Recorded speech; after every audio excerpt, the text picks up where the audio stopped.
Good morning from thorschosen. Today I'm with Steve and we're at exit 38 Deception Crags area, and we're going to be doing a route called the Ascentionist. It's rated right now as a 510 B or C, 6 pitches, all sport, and I think this was put in about 2 years ago. So to approach this, you come up as if you were going to Nevermind Wall, and you just continue past it a short distance, and the route starts right up here in a corner, leads up and then left past that roof right there.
Steve and I are on the very top of the Ascentionist 510 B or C over here at exit 38, Deception Crags.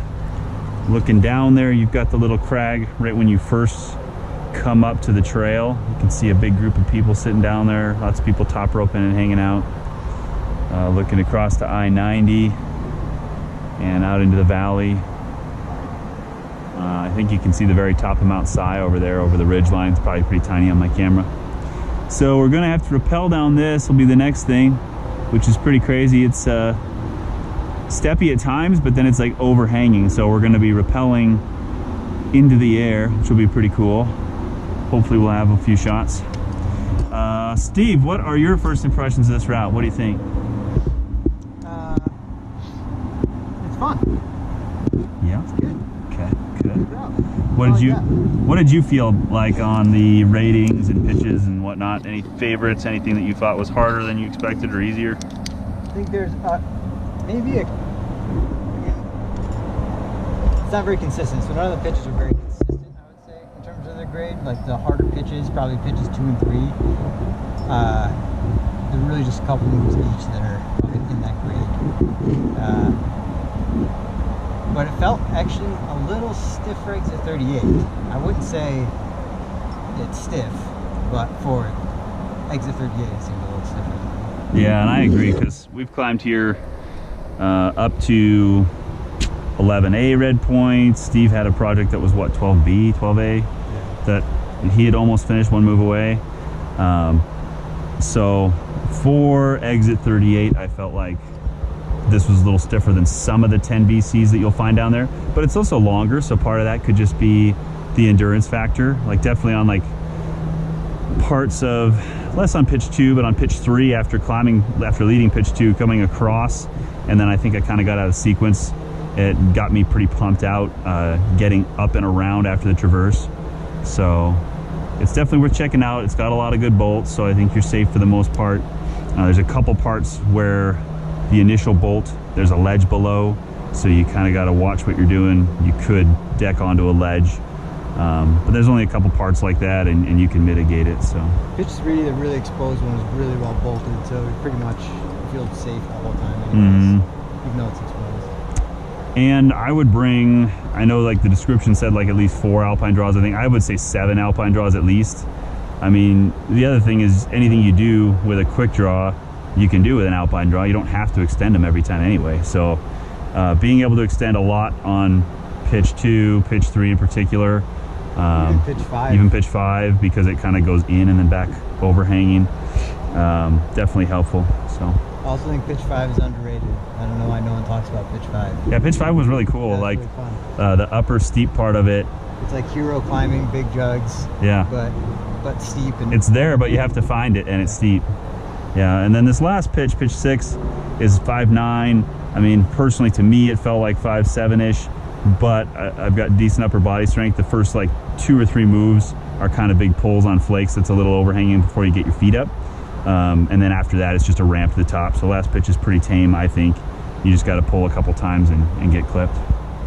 So that's this route, and now we're going to switch over and be rappelling down. Over and out.